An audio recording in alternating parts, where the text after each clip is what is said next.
apa yang disebut dengan biaya masuk di tanggung pemerintah? Sebenarnya ini adalah fasilitas yang diberikan untuk mensupport manufaktur lokal. Untuk mensupport manufaktur lokal. Biaya masuk ditanggung pemerintah itu adalah sebenarnya dari sisi kepabeanan itu sebenarnya bayar. Bagi kami dia biaya masuk yang dibayar, bukan pembebasan, bukan pula keringanan. Masalahnya kalau secara umum yang bayar adalah si importir, maka dalam hal biaya masuk ditanggung pemerintah ini yang membayar adalah pemerintah, yaitu si pembina sektor. Ya kan? Misalnya ada fasilitas biaya masuk ditanggung pemerintah untuk biji plastik. Sebenarnya yang membayar adalah si pembina sektor dan Kementerian Perindustrian. Yang membayar adalah Kementerian Perindustrian.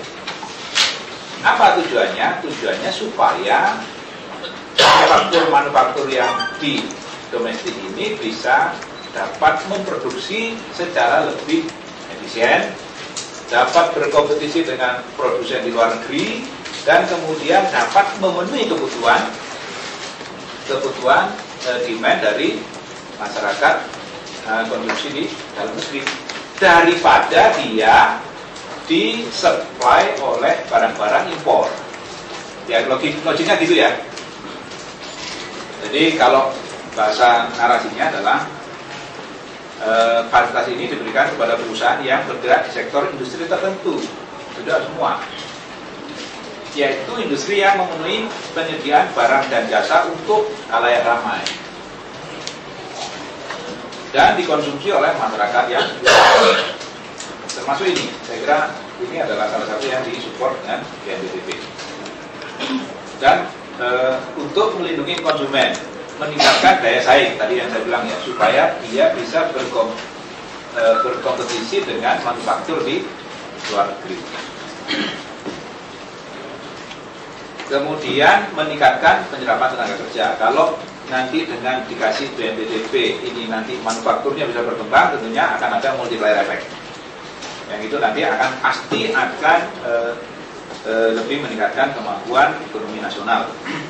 Dan pada akhirnya bisa meningkatkan pendapatan negara melalui macam-macam multiplier effect tadi. Ada pajak BPH badan, BPH perorangan, saya kira itu secara teori hukumnya sih.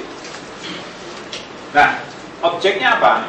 Tadi kan kriterianya. Sekarang objek yang dibahas adalah komoditi-komoditi yang memenuhi persyaratan. Satu, dia diberikan untuk importasi yang belum diproduksi di dalam negeri. Itu satu. Yang kedua, atau sudah diproduksi di dalam negeri namun belum memenuhi spesifikasinya. Atau yang ketiga, sudah diproduksi di dalam negeri, sudah memenuhi spesifikasinya tetapi belum cukup memenuhi permintaan. Jadi ada 3 kriteria di mana barang-barang ini dari sisi objeknya akan diberikan fasilitas BNPB. Untuk 2015 kita memberikan kepada 18 sektor. Kita mulainya dari 2010 ada 14 sektor, 2011 ada 16 sektor, 2012 ada 15, 17, 16, dan terakhir untuk 2015 tahun ini kita memberikan kepada 18 sektor. Apa aja? Rekan-rekan bisa coba lihat di daftarnya di sana. Untuk tahun 2015 kita mengalokasikan 518 miliar. Maaf, ulangi. 579,42 miliar. Ya kan? Dan sampai dengan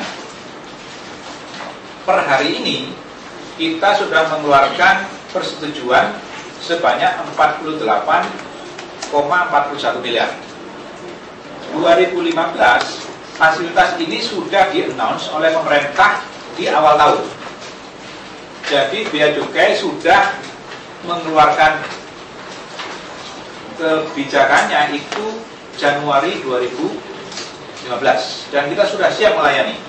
Sehingga per hari ini kita sudah mengeluarkan 48 miliar.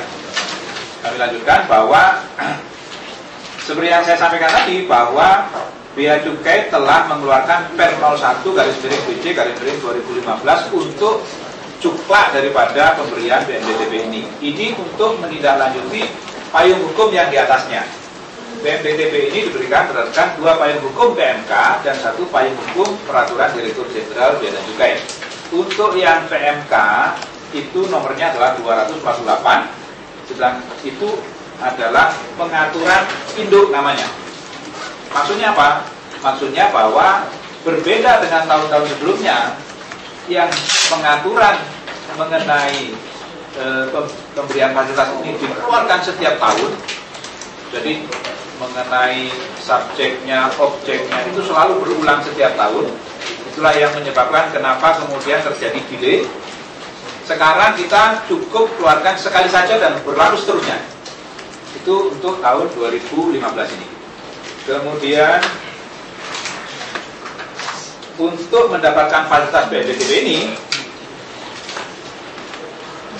perusahaan harus memenuhi kewajiban untuk